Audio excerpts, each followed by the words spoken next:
함께 묵상할 말씀은 예레미야 5장 1절입니다.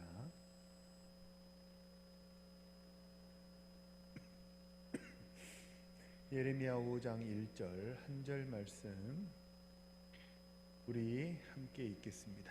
5장 1절입니다. 읽겠습니다. 너희는 예루살렘 거리로 빨리 다니며 그 넓은 거리에서 찾아보고 알라.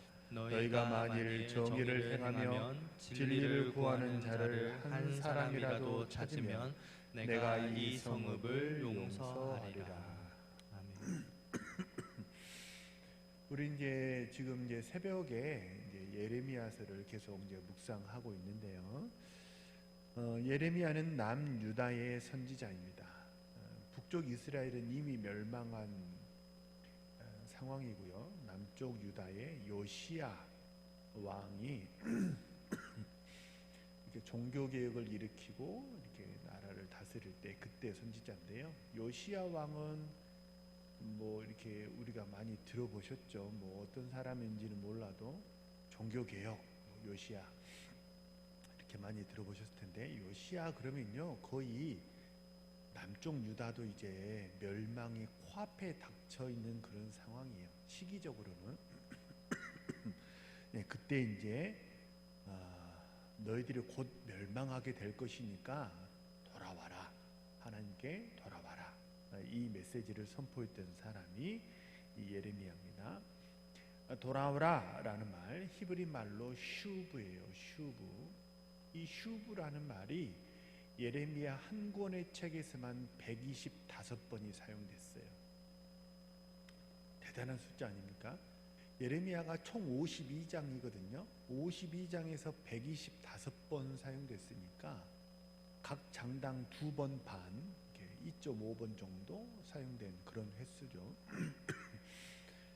그러니까 그만큼 예레미야서는 하나님께 돌아오라, 뭔가 급박한 거예요. 굉장히 상황이 급박해서 하나님께 돌아오라는 것을 많이 강조하는 책이고, 또 반대로 해석하면 그게 어떻게 되냐면 그만큼 이스라엘이 남유다가 하나님으로부터 멀어져 있다 그것을 이제 반증하는 거예요. 그만큼 멀리 떨어져 있기 때문에 돌아오라 이렇게 이제 예레미야가 외쳤고, 또 반대로 또 한편으로는 어떻습니까? 그만큼 이렇게 돌아오지 않으면 지금 나라가 멸망하는 그런 위급한 상황이 발생하게 될 거니까 어떻게 하라는 거예요? 빨리 돌아와라. 시급성을 가지고 아주 황급히 하나님께 돌아와라, 이렇게 이제 강조하고 있어요. 그냥 무조건입니다. 새벽 예배 시간에 제가 똑같은 말씀을 드렸는데요. 무조건이에요. 아무리 상황이 힘들고 어려워도 하나님께로 돌아가면 거기에 답이 있는 줄 믿으시기를 바랍니다. 하나님께로 돌아가면요 거기는 살 길이 있어요. 무조건입니다. 아무리 상황이 험악한들 탕자만 하겠어요? 탕자는 아버지하고 이미 척을 졌고 형제간에 척을 지고, 그리고 재산도 다 잃고 죄악 가운데 퐁 빠져가지고 더 이상 이렇게 말할 수 없는 지경에 이르는 게 탕자잖아요. 근데 돌아가니까 가락지 끼워주고 옷 갈아입히고 신분을 회복시켜주고 잔치 벌여주고, 돼지 쥐염 열매 먹는 것보다 100번 낫지 않습니까? 하나님께로 돌아가면요 무조건이에요. 무조건 하나님께로 돌아가면 그러면 거기에 소망이 있는 줄로 믿으시고 하나님 앞에 엎드리는 우리 신실한 주의 백성들 되시기를 주님의 이름으로 축복합니다. 그런데 이렇게 이제 하나님께 돌아가라는 거예요. 하나님께 돌아가면 되는데 문제는 뭐냐면요, 안 돌아간다는 거예요.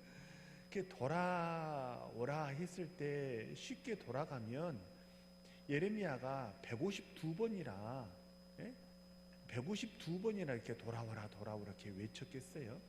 안 돌아오니까 그렇게 외치지 않았겠습니까? 오늘 딱 이제 한 절 말씀 같이 읽었는데요. 이 한 절 말씀에는 상당히 충격적인 내용이 기록이 되어 있어요. 다시 1절을 보면요. 너희는 예루살렘 거리로 빨리 다니며 그 그 넓은 거리에서 찾아보라는 거예요. 예루살렘이에요. 다른 지역이 아니고 소돔과 고모라도 아니고 예루살렘에서 찾아보라는 거예요. 누구를 찾아봐요? 정의를 행하고 진리를 구하는 사람을 찾아보라는 거예요. 근데 그 숫자가 몇 명이에요? 단 한 사람도 없다는 거예요. 이게 충격적이지 않습니까? 아브라함이 소돔과 고모라에 대해서 하나님께 중재를 요청을 했죠. 하나님, 진노하지 마시옵소서. 노하지 마시고 제 간청을 들으십시오. 100명이면 되겠습니까? 50명이면 되겠습니까? 30명, 20명, 10명이면 되겠습니까? 그 악하다는 그 악함의 대명사가 소돔과 고모라 아닙니까? 악함의 대명사가 소돔과 고모라인데 그 소돔과 고모라의 의인의 기준이 뭐예요? 10명이었어요. 소돔과 고모라도 의인 10명 찾으면 하나님이 내가 멸망하지 않겠다. 내가 멸하지 않겠다. 이렇게 하나님 말씀하셨는데 자그마치 어디예요? 예루살렘이에요. 예루살렘이면 10명이 뭐예요? 적어도 100명, 1000명 있어야 되는 거 아니에요? 예루살렘이니까. 근데 결과는 충격적이에요. 단 한 사람도 없다는 거예요. 적어도 아브라함이 생각했을 때 소돔과 고모라는 의인 10명은 있겠지라고 아브라함이 추측을 했거든요. 근데 10분의 1이 되지 않아요. 단 한 명도 없다는 거예요. 그러니까 이게 너무 충격적인 사건이죠. 이사야서 말씀대로 다 치우쳐 버렸어요. 다 치우쳤고 다 떠나버렸어요.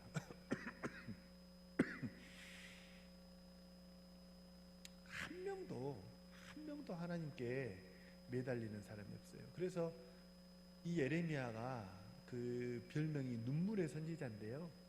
예레미야 홀로 고독하게 외치는 거예요.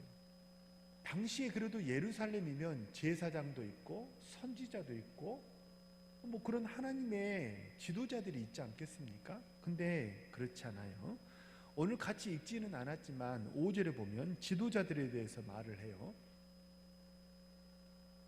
5절의 지도자를 보면요, 지도자들이 일제히 멍에를 꺾고 결박을 끊었다 이렇게 얘기를 해요.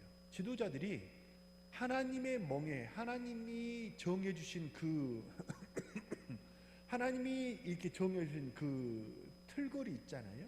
하나님이 정해놓으신 그 경계를 다 허물고 나는 내 마음대로 살 거야, 자유를 외치면서 뛰쳐나가 버렸다는 거예요. 지도자들이. 13절을 보세요. 13절에 보면 선지자들이 나오는데요. 선지자들은 뭐라고 그래요? 바람이라 말씀이 그들 속에 있지 않다 그래요. 이게 너무 웃기죠. 선지자는 뭐 하는 사람이냐면 말씀을 선포하는 사람이 선지자 아닙니까? 근데 선지자는 뭐라고 그래요? 바람이라 말씀이 그 속에 없다 얘기를 해요. 31절을 한번 보세요. 쭉 내려가서 31절을 보면요, 거기도 이제 선지자가 또 나와요. 선지자들은 거짓 예언을 하고 또 제사장이 나오죠. 제사장은 자기 권력으로 다스리며 성전에서 대장 노릇 한다는 거예요. 그리고 내 백성은 어떻게 해요? 그것을 좋게 여겼다. 그러니까 이게 참 너무 충격적인 말들이죠. 원래 선지자들은 바람이라 말씀이 없다고 그러잖아요. 근데 성경에 바람은요, 원래 성경에서 되게 좋은 거예요. 좋은 것을 의미하는 게 바람입니다. 돌아온 주일날에도 이제 나누게 될 주제가 성령인데요. 성경에서 바람은요, 루아흐, 히브리 말로 루아흐인데 이 루아흐는 바람이에요. 근데 뭘 상징하냐면 바람 이퀄 뭐예요? 성령이에요. 성령. 숨을 내쉬며 가라사대 성령을 받으라. 제가 이제 창세기 하나님의 사람을 지었다, 성령을 주셨다 그거 말하면서 설명을 드렸잖아요. 루아흐는 성령이에요. 그러니까 좋은 거예요. 바람은 성경에서 이렇게 좋은 거예요. 그러니까 그 요한복음에 보면 바람이 임의로 불매, 예? 그 바람의 실체는 볼 수 없지만 성령의 사람이 바로 이와 같다라면서 바람 부는 것과 성령의 사람을 이렇게 동격으로 놓고 얘기를 하거든요. 그러니까 원래 성경은 바람이 되게 좋은 거예요. 바람 그러면 좋은 건데, 근데 선지자들에게 뭐가 없어요? 바람이 없어요. 바람. 선지자는 바람이라고 그래요. 선지자들은 바람이고 뭐가 없다고 그래요? 말씀이 없다고 그래요. 이게 무슨 뜻이냐면, 제사장도 선지자도 분명 외적으로 보면 제사장들은 겉으로는 똑같이 제사가 치러지고 있다는 거예요. 제사를 안 드린 게 아니에요. 제사를 안 드려서 제사장들이 악하다고 말하는 게 아니고, 제사장들이 제사를 지냅니다. 똑같이 성전에서 제사를 지내는데 뭐밖에 없어요? 말씀이 없어요. 다시 말하면 성령의 임재와 하나님을 향한 갈망이 없어요. 성령이 없어요. 성령이 없이 뭐만 있는 거예요? 제사의 형식만 매번 똑같이 그냥 똑같은 거를 기계적으로 뭔가를 반복하고 있다는 거예요. 그 속에 한 번을 예배하더라도 이게 뭔가 마음속에 동하는 게 있어야 되거든요. 제가 그 한번 소개해 드린 적이 있는데, 연탄이라는 시가 있잖아요. 연탄이라는 시. 우리는 연탄 그러면 이게 가난의 상징이고 뭔가 불우함의 상징, 빈곤의 상징을 연탄이라고 하찮게 여기지 않습니까? 근데 그 연탄이라는 시에 보면 뭐라고 그러냐면, 연탄 무시하지 말라는 거예요. 너는 한 번이라도 뜨거웠던 적이 있느냐? 연탄 시에서 그렇게 얘기를 해요.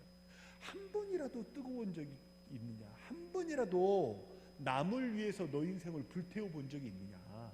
연탄 시에서 말하거든요. 그러니까 이게 똑같은 행동은 반복하는데 거기에 뭐가 없어요? 하나님의 임재가 없어요. 간절함이 없어요. 마음에 뭐가 없어요? 뜨거움이 없는 거예요. 그러니까는 기계적인 그런 제사만 반복된다는 거예요.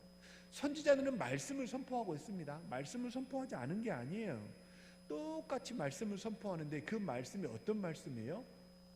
사탕발림이라는 거예요. 사람들 귓전에 좋은 말만 자꾸 해준다는 거예요. 그 사람 귓전에 좋은 말 해주는 건 어렵지 않아요. 권사님 잘 될 거예요. 집사님 잘 될 거예요. 병 낫기를 위해서 기도하겠습니다. 제가 늘 기억하고 있어요. 우리 합심해서 한번 기도할까요? 이렇게 하면요 어떻게 돼요? 위로를 받지요. 그러니까 항상 뭐 하는 거예요? 귀에다 사탕 발림만 해주는 거예요. 근데 백성들의 상태는 뭐예요? 백성들은 그것을 좋게 여겼다고 그러잖아요. 그러니까 사탕 발림 해주는 말을 내 귓전에 듣기 좋은 말만 백성들은 좋아하니까, 우리 선지자 최고라고, 우리 제사장 최고라고, 우리 목사님 최고라고 막 그렇게 얘기하는데, 하나님이 보시기에 그 교회가 지금 어떻게 되고 있는 거예요? 그 제사가 어떻게 되고 있는 거예요? 썩어가고 있는 거예요. 그래서 뭐예요? 의인이 단 한 명도 없다 이렇게 얘기를 하는 거죠.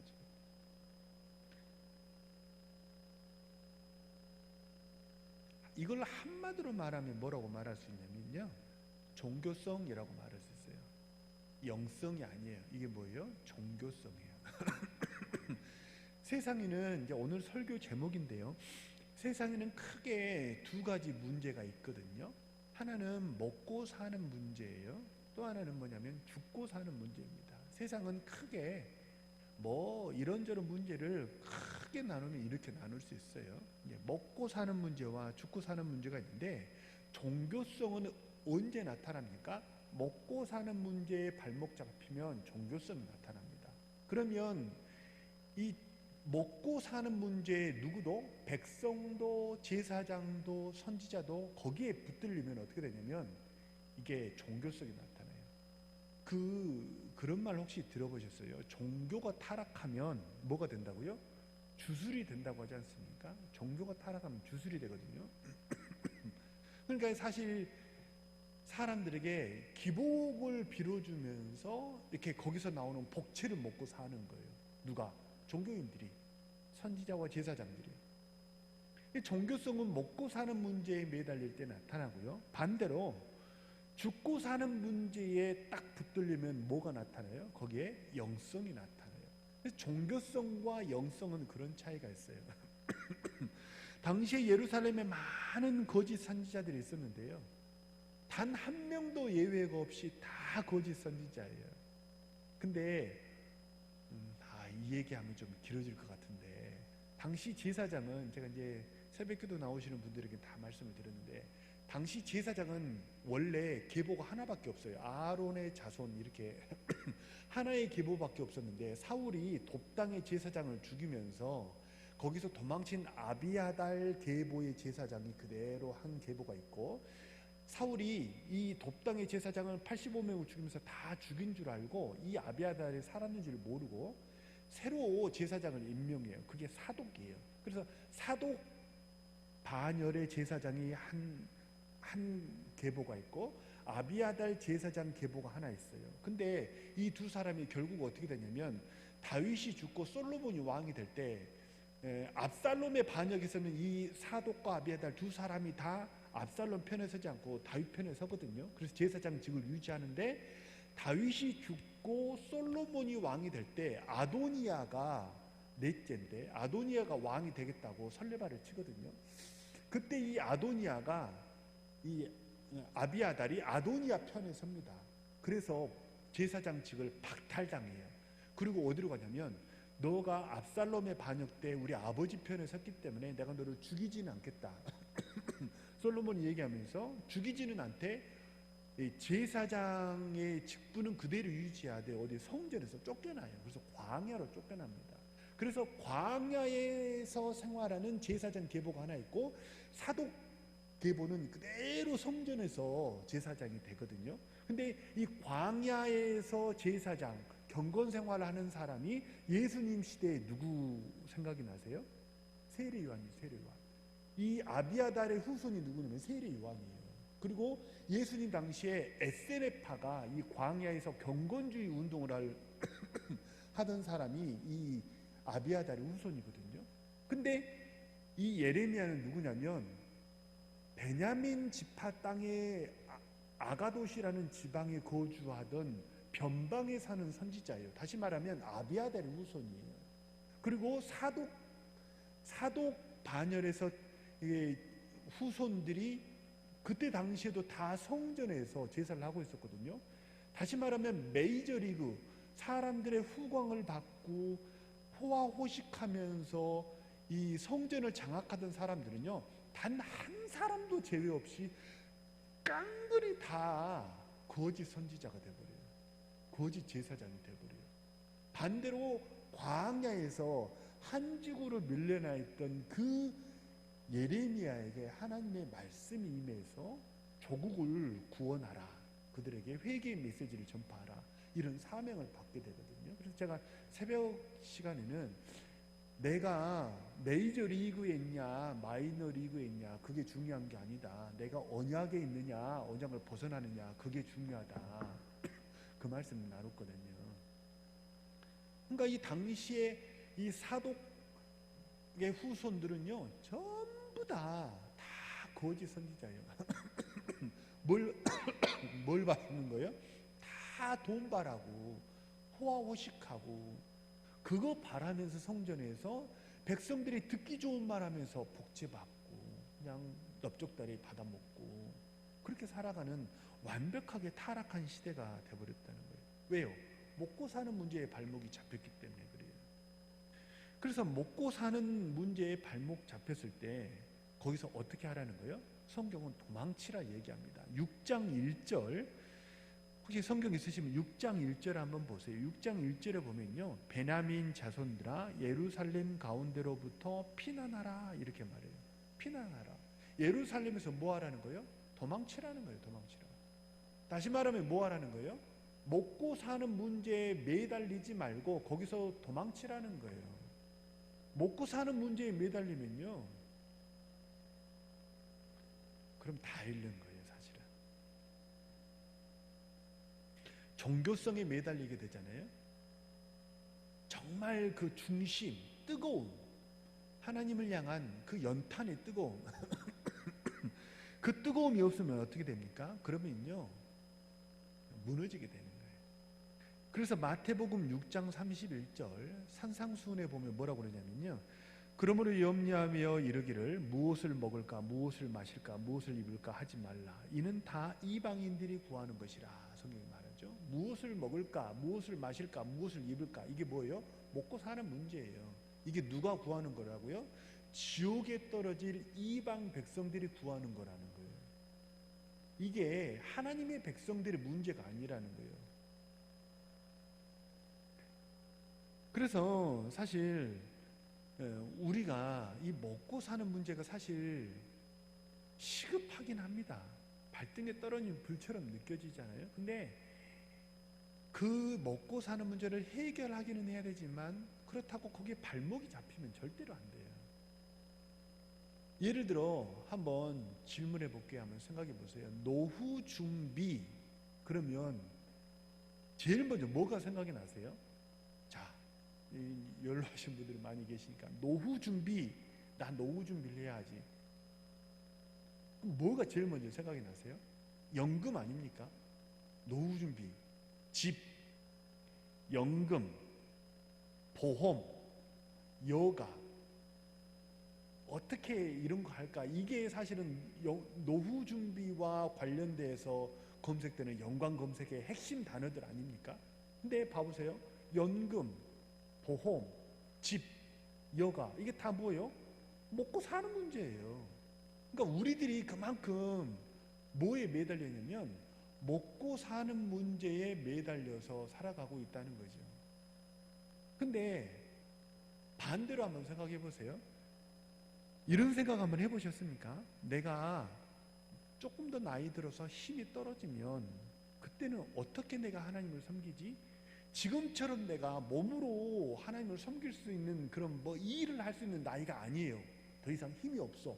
그때는 내가 하나님을 어떻게 섬길까? 그런 생각 해보셨어요? 내가 어떻게 후배들에게 본이 될 수 있을까? 그런 생각 해보셨어요? 그게 노후 준비예요. 노후 준비에 이것도 들어가야 된다는 거예요. 내가 어떻게 하면 교회 성도들에게 신앙의 선배로서 본이 될 수 있을까? 내가 그들에게, 내가 어떻게 성도들에게 덕을 끼치고 교회 유익이 될 수 있을까? 내가 어떻게 이 나이에도 교회의 힘이 될 수 있을까? 내가 뭘 할 수 있지? 내가 노년에 감당할 수 있는 사명은 뭐가 있을까? 이게 사실은 영성이 있는 사람의 노후 준비라는 거예요. 그 고민을 해야 되지 않을까요? 그죠? 근데 더 힘 떨어지기 전에 이거 준비하셔야 돼요. 자녀를 기를 때도 마찬가지입니다. 자녀를 기를 때 이제 여기 대부분은 다 이제 자녀를 다 기르셨는데 자식 기를 때 그렇다는 거 잘 들어보세요. 충분히 사랑하되 부족하게 키워라, 그런 말이 있대요. 충분히 사랑하되 부족하게 키워라. 사랑은 충분히 줘야 돼요. 근데 돈은 풍성하게 주는 게 아니래요.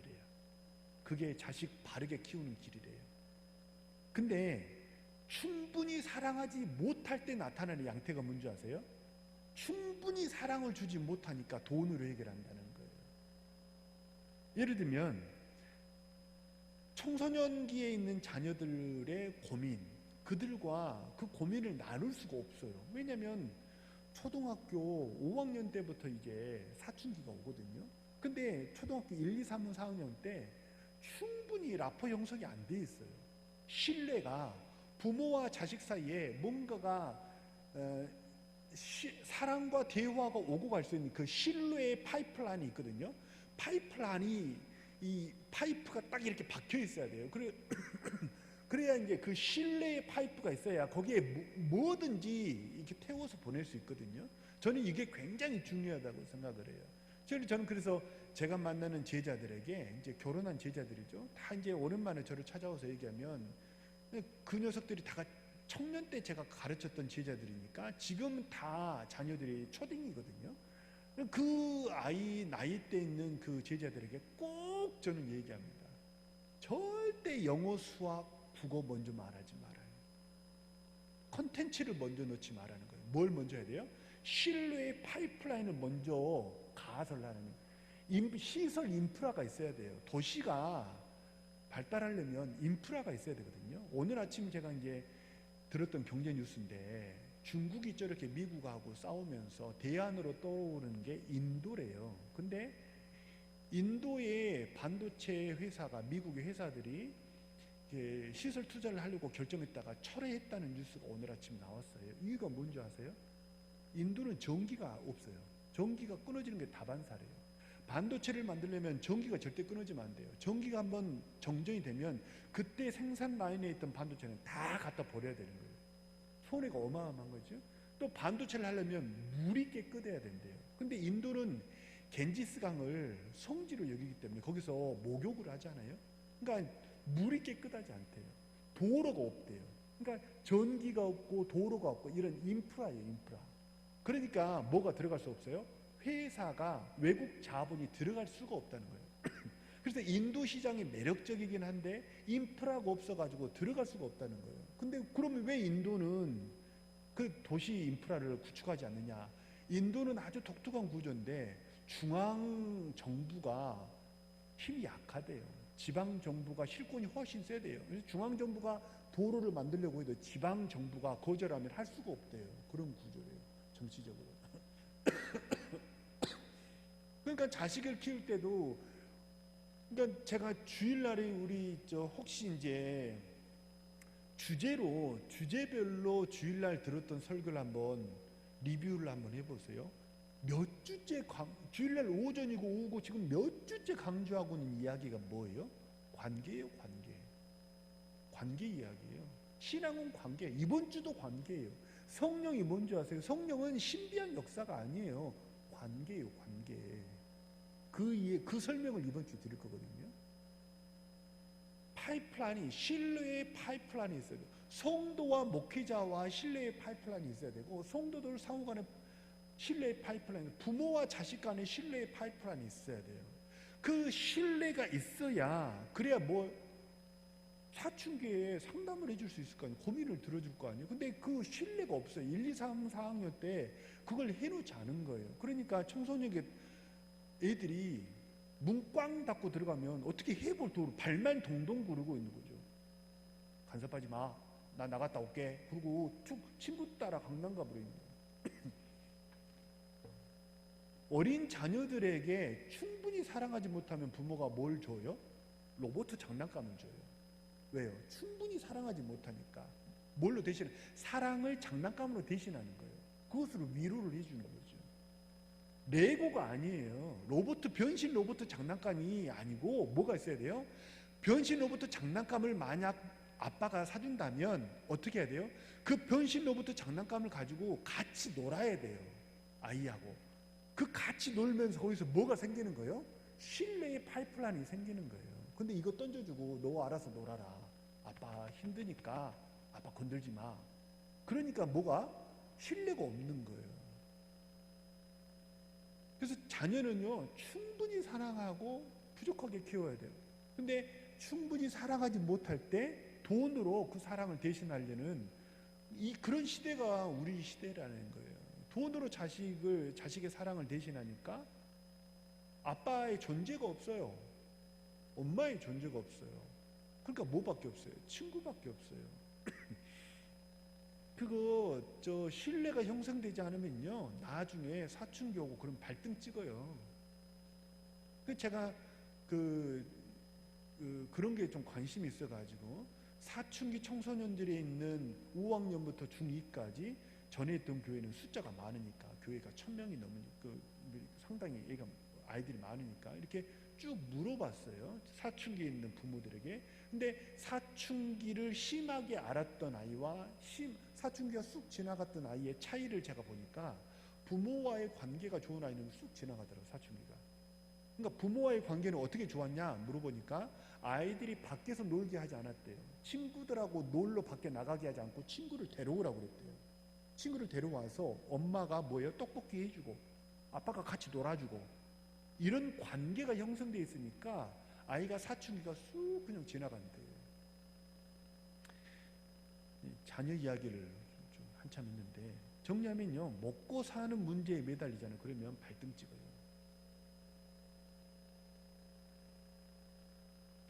불같은 시험을 통과할 수가 없어요. 왜요? 지푸라기 신앙이니까 홀라당 타버리는 거죠. 누가복음 15장에 보면요, 탕자 이야기가 있지 않습니까? 그죠? 근데 성경 어디에도 탕자라는 말은 나오지 않아요. 후대 사람들이 그냥 그 15장의 스토리에 제목을 갖다 붙인 게 탕자 이야기죠. 근데 그 탕자라는 말에 그 탕이 뭐냐면 한자로 방탕할 탕자거든요. 방탕할 탕자예요. 그러니까 이 13절에 보면, 누가복음 15장 13절에 보면 먼 나라에 가서 허랑방탕하여 그 재산을 낭비하더니 그러거든요. 그러니까 아마 이 허랑방탕했다라는 그 말을 이렇게 차용을 해가지고, 그래서 탕자라고 이제 이렇게 이름을 지었던 것 같아요. 근데 뭐 지금 이 전 세계적으로 굉장히 이제 그 영성에 탁월한 영성을 가진 목회자로 손꼽히는 사람이, 그냥 미국, 코리아 뭐 상관없이 그냥 탑으로 꼽히는 사람이, 그 중에 한 분이 팀 켈러라는 목사님이 계세요. 그분의 영성은 굉장히 깊이가 있고, 그분의 책은 그냥 허투루 한 장을 넘길 수가 없어요. 장 넘기는데 굉장히 힘들어요. 팀 켈러 목사님 책은 깊이가 있으니까 한 문장 하나하나가. 근데 그분이 쓴 책 중에 탕부 하나님이라는 책이 있어요. 탕부 하나님. 그러니까 무슨 얘기냐면, 원래는 탕자예요. 방탕한 아들인데, 그분은 목사님이 이제 거꾸로 해서 하나님이 뭐하다는 거예요? 허비하고 낭비하는 하나님이라고, 탕부 하나님이라고 책을 썼단 말이에요. 근데 하나님도 낭비를 한다는 거예요. 탕자도 낭비를 한다는 거예요. 근데 낭비하는 방향이 다르다는 거예요. 탕자는 무엇에 낭비합니까? 먹고 사는 문제에 매달려서 돈을 낭비하고 살아요. 그게 탕자예요. 그래서. 근데 하나님은 어떻게 하세요? 하나님은 죽고 사는 문제에 온 시간을 다 낭비하세요. 생명을 위해서, 생명을 살리는 데 자신의 모든 것을 낭비하세요. 그래서 탕부라는 거예요. 역발상이죠. 하나님은 먹고 사는 문제에 낭비하지 않으세요. 이 땅의 문제에 낭비하지 않으세요. 대신에 하나님은 죽고 사는 문제에는 낭비하세요. 생명을 살리는 일에 심지어 무엇까지도 낭비하세요? 자기 아들을 죽여가면서까지. 그죠? 그리고 모든 자신에 있는 것을, 자신에게 있는 것을 다 하나님의 백성들에게 선물로 줘요. 로마서 8장 31절. 자기 아들을 아끼지 아니하시고 우리 모든 사람을 위하여 내어주시니까 어찌 그 아들과 함께 모든 것을 우리에게 은사로 주지 아니하겠느냐. 하나님이 다 주신다는 거예요. 자기 아들도 주고 간쓸게 막 다 내준다는 거예요. 뭐 하기 위해서? 하나님의 백성들을 살려내기 위해서 하나님 그러신다는 거죠. 무엇에 낭비하고 계세요? 무엇을 위해서 시간을 쓰시고 무엇을 위해서 돈을 쓰세요? 그것이 나를 위한 거라면 탕자나 나나 다를 바가 없어요. 근데 똑같이 돈을 쓰고 똑같이 먹든지 마시든지 돈을 쓰든지 뭐 하든지 하나님의 영광을 위해서 생명을 구원하고 전도하고 교회에 유익을 끼치고 사람 살리는 데에 시간을 쓰고 돈을 쓰면 그건 뭐예요? 거룩한 낭비라는 거예요. 그래서 제가 지난 주일에 이제 넘어가는 말로 한번 말씀드렸지만, 저 우리 교회에 지금 이제 아이스크림도 이렇게 막 나눠주고 하잖아요. 사실은 그 얘기 했더니 막 주변 사람들은 그 교회 어디 있고 다 우리 교회 가겠다고. 우리 교회가 복날인데 삼계탕도 공짜로 주고 커피도 공짜로 주고 아이스크림도 공짜로 준다고 그러니까 사람들이 다 놀래더라고요. 근데 먹어서 없애는 게 아니에요. 왜냐하면 성도의 생명을 살리고 목적성 있게 돈을 쓰면 그게 뭐예요? 그거는 거룩한 낭비라는 거예요. 전도용품에 각 교회마다 돈을 얼마나 많이 씁니까? 전도용품은요, 사실 그 지출 비용이 뭐 우리 교회는 적지만 대부분 교회는 전도 비용으로 그 선물 사는데 돈을 엄청 많이 쓰잖아요. 근데 아까워하지 않잖아요. 왜요? 그건 거룩한 낭비이기 때문에 그런 거지. 마태복음 26장에 보면요, 향유 옥합을 깨뜨린 여인이 나오거든요. 향유 옥합을 다 깨뜨려 가지고 주님의 머리에 돌돌돌돌돌돌 이렇게 부으니까 그 향유에, 그 옥합에 들어있던 그 향유를 다 한 방에 부어버리니까 제자들이 뭐라고 그러냐면 26장 8절을 보니까 그걸 본 제자들이 뭐라고 그러냐면 분개하며 무슨 의도로 이것을 허비하느냐 제자들이 말해요. 제자들은 그걸 보고 뭐라고 그래요? 허비했다, 낭비했다 이렇게 얘기를 하거든요. 근데 주님은 그것에 대해서 평가가 달라요. 뭐라고 그래요? 나의 장례를 예비한 것이다. 그러면서 십자가의 복음이 전파되는 곳마다 이 여인의 행한 일을 기념하리라. 오히려 칭찬하시잖아요. 왜요? 생명을 살리는데, 주님의 십자가의 구원을 예비하기 위해서, 생명을 살리는 주님의 일을 위해서 향유를 한 방에 깨뜨려서 다 부어버렸다는 거예요. 근데 그게 제자들은 낭비라고 말하지만 주님은 그 낭비가 아니라는 거예요. 물질을 낭비하면요 탕자가 되고요, 사랑을 낭비하면 탕부가 되는 거예요. 물질을 낭비하면요 썩은 냄새가 나지만요, 쉰내가 나지만, 사랑을 낭비하면 어떻게 돼요? 이 향유 옥합처럼 향기가 납니다. 그죠? 그래서 사랑은 낭비하는 거예요. 사랑은 계산하지 않는 거예요. 그래서 바라고 소망합니다. 우리 사랑하는 모든 우리 동교회 성도님들, 먹고 사는 문제에 발목 잡히지 마시고 죽고 사는 문제, 거기에 인생을 거는 우리 성도님들 되시길 바랍니다. 거기에는 반드시 하나님의 칭찬이 있고 상급이 있고, 생명을 살리는 일은요 아무리 시간을 많이 써도 그게 낭비가 아니에요. 남은 인생 우리가 언제까지 이제 이 땅에 살지는 알 수는 없으나, 하나님이 주신 시간, 하나님이 주신 물질, 하나님이 주신 힘과 재능을 가지고 성도를 유익하게 하고 교회의 덕이 되고 그렇게 하나님 영광 드러내는데 모든 것을 사용하시는 우리 신실한 주의 백성 되시기를 주님의 이름으로 축복합니다. 우리 주신 말씀을 놓고 한번 합심해서 통성으로 기도합니다.